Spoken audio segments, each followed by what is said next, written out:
Welcome to Östgruppen's webinar. Today we are going to talk about perspectives of democratic development in Belarus. My name is Lana Willibrandt and I am a member of organization Östgruppen. I was born and raised in Belarus, but I live in Sweden for more than 20 years. And I'm very proud to have this platform also today with the Literature Fair in Gothenburg, but also and foremost with Östgruppen to stay engaged and to have this conversation about the future of democracy in Belarus with you today. But before we start, please pay attention to my t-shirt here. You see a picture of Leonid Sudalenko. He is one of the human rights activists, lawyers, member of human rights organization Vesna in Belarus. He is imprisoned for his human rights work. Leonid worked a lot with labor, for example, with labor protection issues. He helped many people to get back their jobs when they were unfairly fired. But he also helped people who were prosecuted for participating in the protests last year. So now he is in prison himself, and he needs our solidarity. So Östgruppen, together with 23 other human rights organizations, is doing a campaign now. And it's, you can see behind me, it's hashtag Free Vesna. So if you would like to make something to show your solidarity, go on our homepage, follow this hashtag, join the campaign. So now, back to our webinar. Together with us, we have today Julia Mickevitj, a feminist, political activist, and also a secretary for an organization that works with continued education for adults, ABF. Julia is with us today from Vilnius. Hello, Julia. How are you? Hi, Lana. I'm quite good. Hopefully you too. Yes, it's yesterday we met, for those who probably watched our webinar yesterday. So yesterday we met and we talked more about women in the protest movement. But today we will look at a little bit broader perspective. We will talk about prospects of democratic development. And the title of this webinar is also maybe a little bit, one can wonder if it's provocative, because we're asking ourselves, is Belarus moving towards a democracy? But is Belarus moving at all? Because at least from a perspective of media reporting, it looks like Belarus is actually very quiet. Is it so, Julia? Well, Lana, yes, it's quiet if we are meaning the big protests that we had last year in Belarus, I mean on the streets. But it doesn't mean that it's quiet at all, because I would say that our fight, our struggle for democracy continues in different ways within the different social groups. For instance, there are some funds that were created, fund for sport solidarity, fund for cultural solidarity, fund for Belarusian solidarity by soul, or funds of solidarity for former policemen and other forces members. Yes, of course, it's very logical and obvious that there is no any street protest, I mean big one right now in Belarus, but anyway, we still have some small of them, people gathering together for small actions in the courtyards or somewhere in the road, holding flags and other national symbols.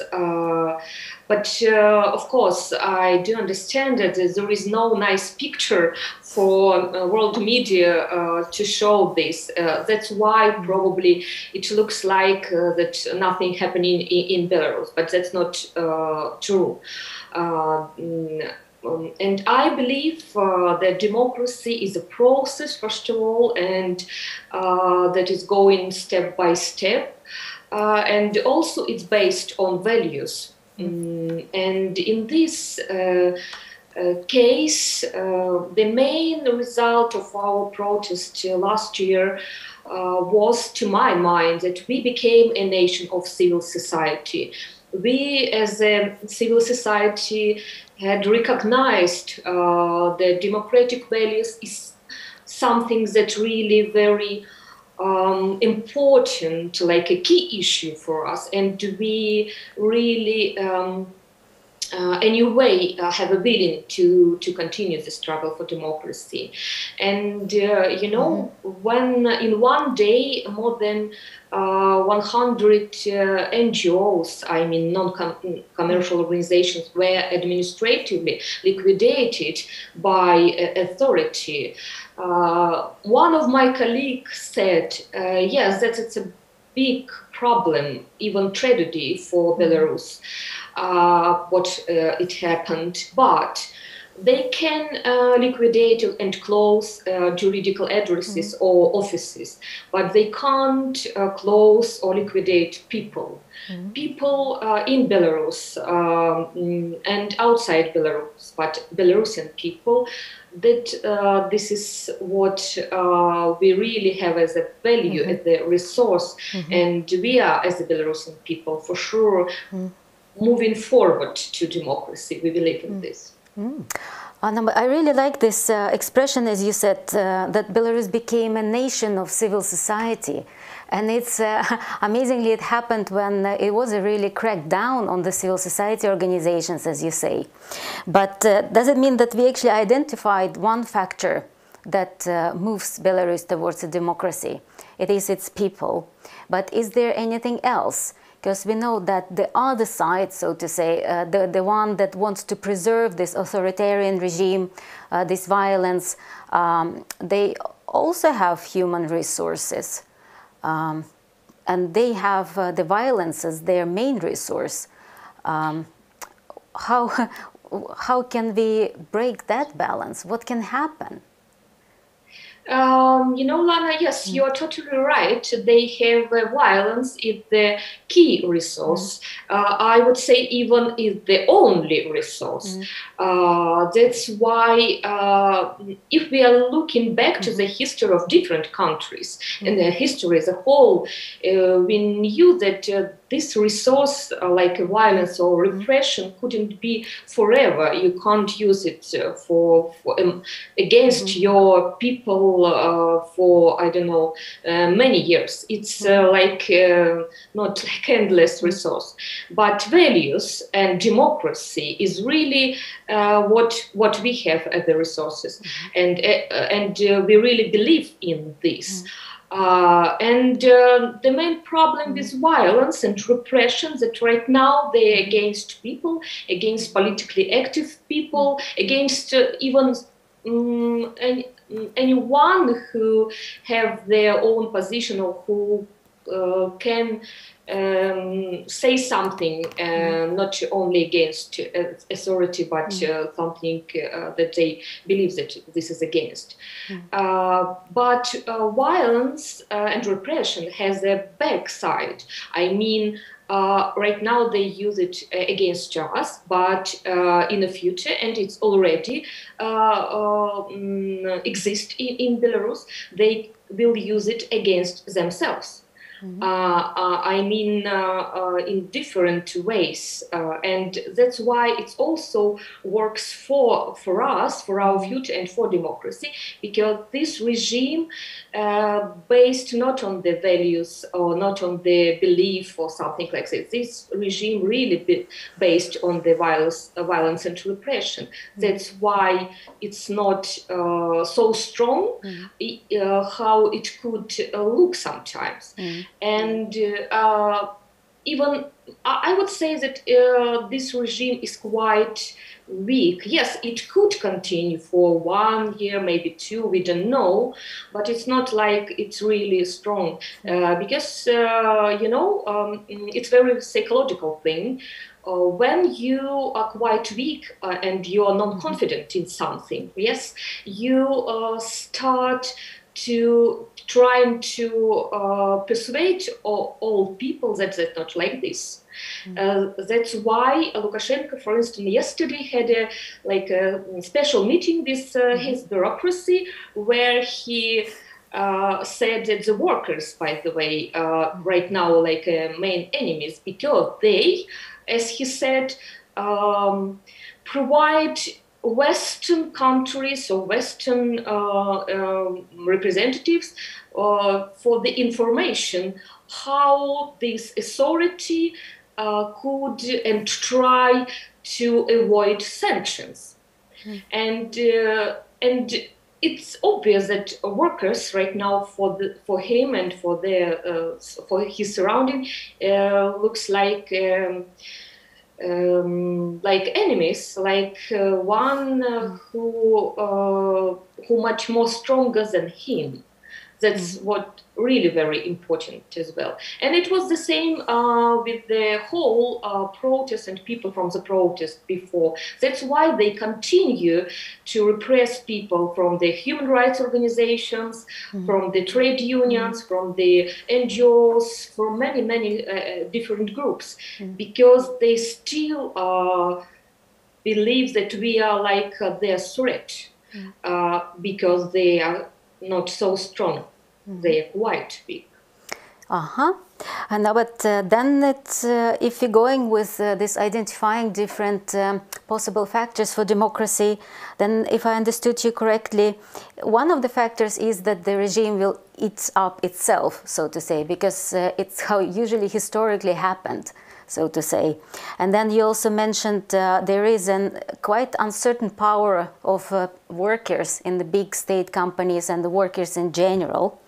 But if you looked also at another a kind of perspective, because yes, civil society good, people good, but is there any political movement? Because I know that you also have an understanding of how the political parties, their status today. Is it a positive power for Belarusian democratic movement? What's going on in this kind of oppositional political field? Okay, I would say that right now we have like political opposition who belongs to the, as we call sometimes old political opposition, I mean political parties that still, of course, exist and continue to work in Belarus. And also there is a political opposition that united under the Coordination Council or Svetlana Tikhanovskaya's staff, those people who like politics, who have negotiations with different politicians in Eastern and Western countries, different of them. We know this, and this is also like, you know, a process to continue trying to persuade authority starting this dialogue.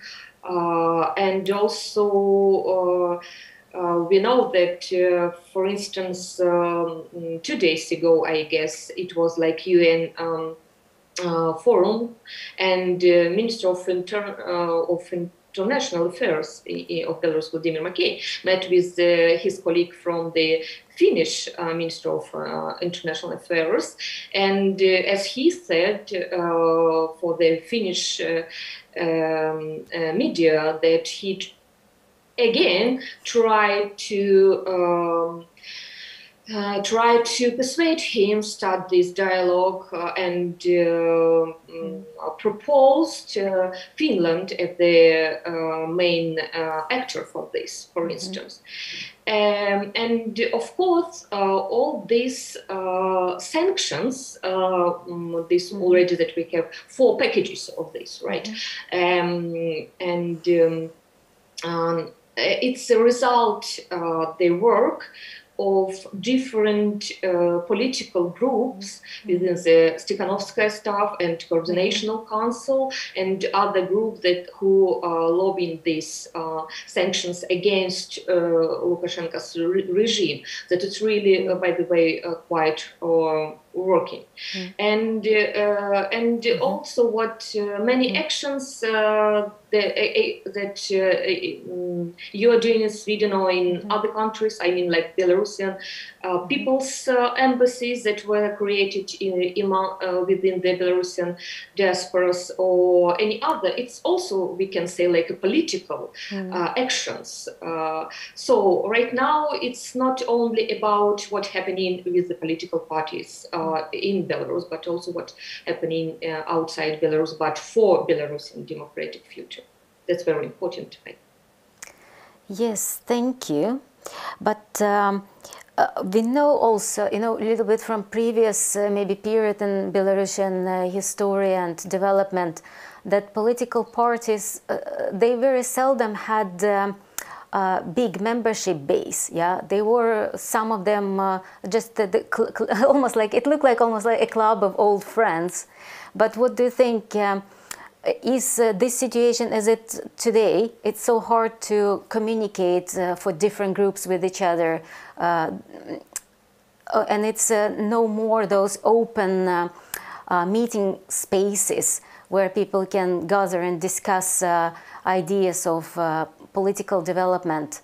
How then this can develop and become a factor of pushing forward the change?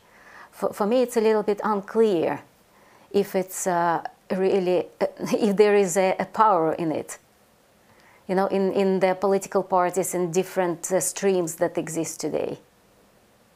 Lana, in the situation that we have right now in Belarus, it's impossible to make political actions or any kind of meetings or negotiations or collaboration between different political actors. I mean, offline and very visual. It's not like you have, for instance, in Sweden. Yeah, that's why sometimes it looks like nothing happened in Belarus, but that's not true. Fortunately for all of us, and because of the COVID, we right now know this, there is a good online platforms where you can communicate with your colleagues and partners and so on. And I know that this kind of collaboration, communication, and other sort of discussions, seminars, workshops, conferences, happening anyway, and with different political actors.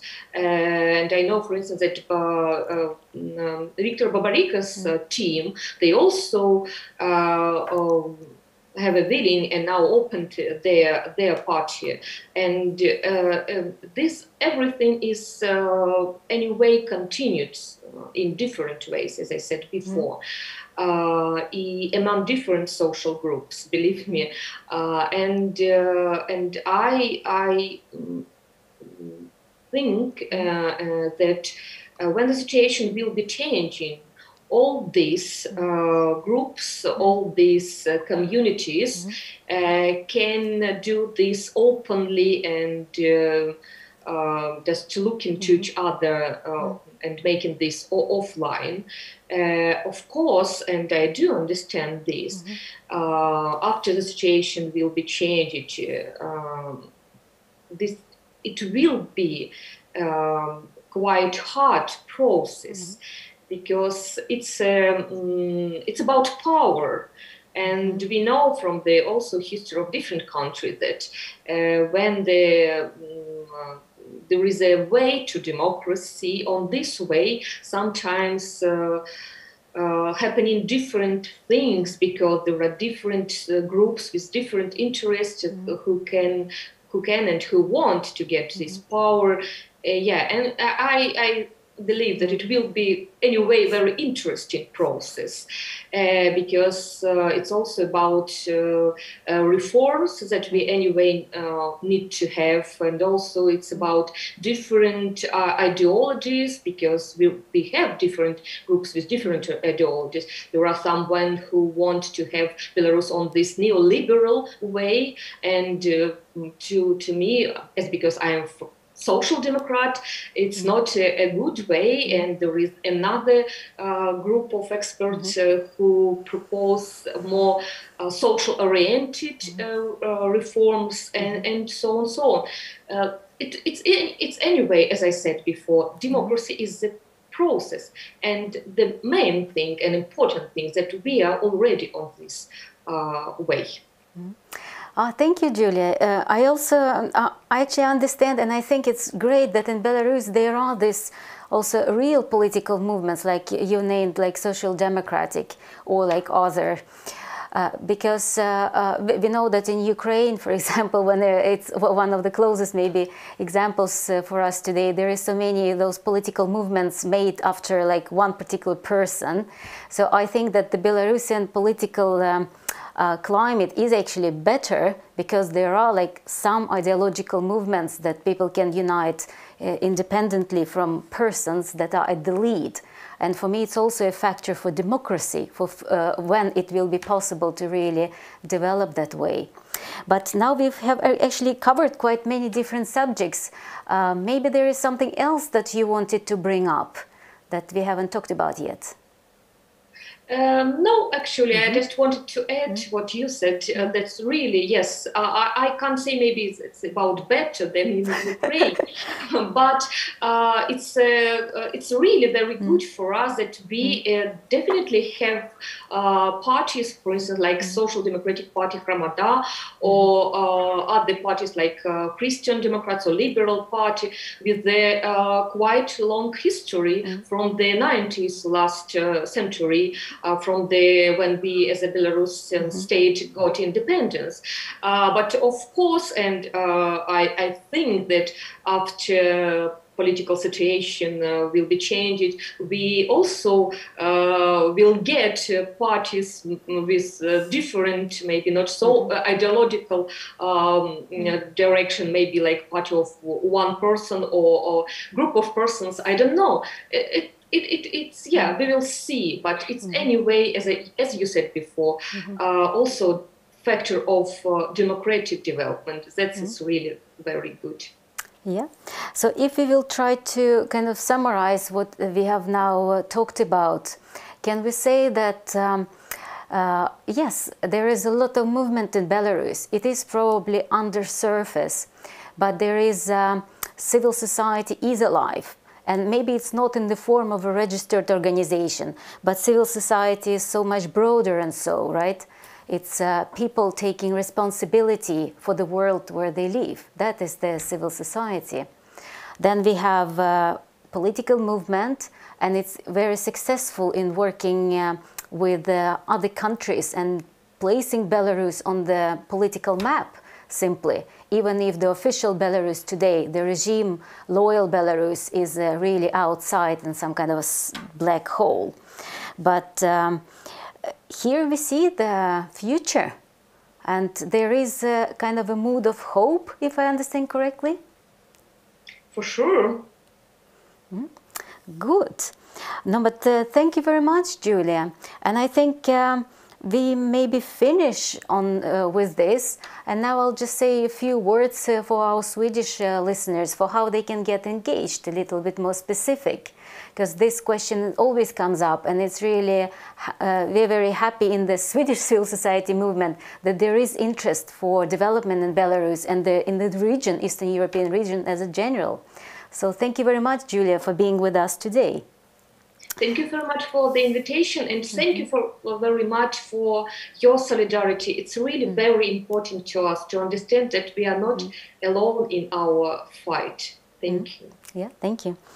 So, om ni vill engagera er så går på östgruppen.se. Där hittar ni både kampanjer, material, ni hittar instruktioner hur ni kan skriva brev till politiska fångar och till exempel hälsa Leonid Sodalenko och visa att han är inte bortglömd även om han sitter i fängelse.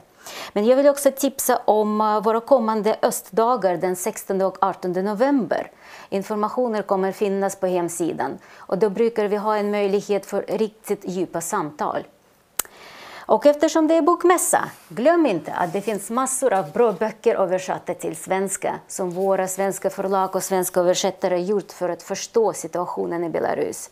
Så här finns det en från Atlas, här finns det broschyrer från Ariel och så finns det också poesi och annat litteratur. Hej då!